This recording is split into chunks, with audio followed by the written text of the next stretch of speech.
Oui, alors le community management, c'est quoi? C'est la gestion communautaire. Donc ça veut dire s'occuper de gens et de l'écosystème humain qui est autour d'une marque, d'un produit ou d'une cause, des fois un parti politique, même ça arrive. Et c'est en fait l'application de la stratégie et des objectifs d'une marque appliqués sur la communication en ligne de façon conversationnelle. Voilà. Alors la raison principale, c'est parce que les clients et les gens qui s'intéressent à une marque sont eux-mêmes sur les réseaux sociaux. Donc pour communiquer avec eux, ce qui est essentiel pour une marque, il faut aller où ils habitent, virtuellement parlant. Et comme ils habitent sur les réseaux sociaux en ce moment, clairement c'est là qu'il faut être pour pouvoir communiquer de façon efficace, globalement, parce que les réseaux sociaux, ça nous permet de communiquer sur toute la planète à la fois. Et donc de communiquer avec les clients et les fans et tout l'écosystème d'une marque de façon électronique, digitale. Voilà. Donc il faut en faire partie.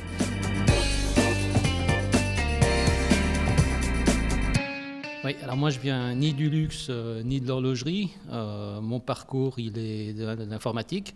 J'ai fait 20 ans d'informatique, j'étais dans le développement. Après ça, je suis devenu ingénieur commercial, je suis passé un peu plus commercial. Après ça, je suis devenu ce qu'ils appellent aux USA Technical Evangelist. Et donc ça, dans ce métier, il y a aussi beaucoup de community management. Et donc moi, mon parcours, il vient du web et de la technologie plutôt que du luxe. Mais ça fait quand même un an que j'évolue dans le domaine du luxe maintenant. Ce que je préfère dans le métier, c'est le rapport humain, justement, parce que finalement, c'est ça, principalement. Bon, il y a tout l'aspect technique, clairement, et ça, c'est une chose, mais c'est l'aspect humain, c'est de pouvoir aider les gens, c'est de pouvoir communiquer avec eux, c'est fascinant, c'est un échange, c'est bidirectionnel, donc ce sont des conversations, c'est pas du marketing. Et moi, ce qui me plaît le plus, c'est le rapport humain. J'aime beaucoup spécifiquement le service client, service après-vente, service avant-vente même. Donc ça me plaît beaucoup. Cette partie du métier me plaît beaucoup. Et puis, ça demande beaucoup de créativité. Il faut réfléchir souvent, il faut faire des choses originales, il faut généralement faire des choses relativement uniques et différentes. Et donc ça, c'est très enrichissant. On apprend beaucoup. Voilà. Alors, community management, c'est pas un métier typique dans le sens où on se lève pas métro boulot dodo, on fait pas 9h à 5h. Donc la réponse à la question en fait c'est 24/7. Bon, c'est pas comme si je fais ça sans dormir jamais, mais c'est vrai que il n'y a pas d'heure pour les braves comme on dit et il n'y a pas d'heure pour les community managers. Alors il y en a toute une panoplie. Généralement les outils figurent dans plusieurs catégories. Il y a la veille. Après ça, il y a l'analyse, je pense, et puis l'opérationnel. Alors, dans l'opérationnel, je pense à des choses comme Hootsuite, TweetDeck, NetVibes, des choses comme ça. Au point de vue analyse, bon, clairement Google Analytics. Au point de vue de la veille, bon, clairement, quelque chose des outils comme Alerty, Google Alerts, des outils un peu plus costauds comme Radian6, par exemple. Et puis après, tous les outils pour déterminer ce qui se passe sur Twitter. Il y a un outil qui s'appelle Hyper Alerts qui donne des alertes en real time de Facebook, par exemple, qui est très intéressant. Puis bon, les outils changent en fait. Il n'y a pas vraiment 3 ou 4 outils qu'on utilise en permanence. Et puis il y en a beaucoup qui sortent, qui sont nouveaux. Donc il faut essayer dans ce métier, il faut toujours essayer, il faut toujours sauter sur le nouveau et essayer. Donc on utilise des panoplies d'outils différents, je pense.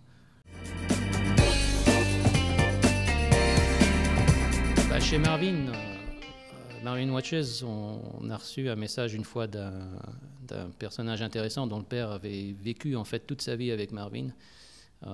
Qui nous a contactés un peu par hasard et que donc j'ai sauté sur l'occasion pour lui demander un peu et en fait il se trouvait que son père était très malade malheureusement parce qu'on allait aller le voir, ils étaient en Écosse et donc il s'est marié avec une Marvin, son premier fils est né avec il a changé l'heure sur le certificat de naissance parce que la Marvin n'était plus à l'heure que celle du médecin. C'était une famille qui était vraiment investie dans la marque dont la petite fille même, donc il y avait 3 générations de gens qui portaient et qui adoraient la marque. Et donc, on les a fait vivre sur l'Internet. On a fait une présentation avec eux, on les interviewait, tout ça. Ça m'a beaucoup touché. C'était vraiment des gens bien, ce sont des gens avec qui on a vraiment eu des rapports, des vrais rapports. C'était pas du marketing, c'était pas du bullshit, c'était du vrai. C'était de l'humain, c'était des gars qui avaient des soucis, mais qui s'étaient relevés aussi et puis qui avaient vécu avec la marque. Donc ça, c'est quelque chose qu'on ne peut pas acheter.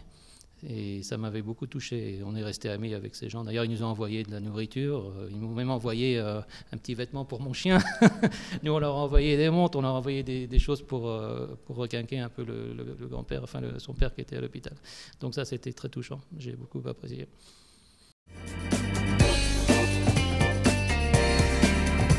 Oui, ben, écoutez, j'ai un site web avec toute l'information possible et imaginable sur Jérôme Pinault. Le site web, c'est jérômepinault.com. À ne pas confondre avec le cycliste, qui est plus jeune que moi de toute façon. Mais sur mon site web, vous trouverez mon site, enfin mon LinkedIn, mon Facebook, mon Twitter, mon blog, enfin toutes les choses normales du community manager, social media, stratégiste habituel. Donc voilà, et je vous remercie beaucoup.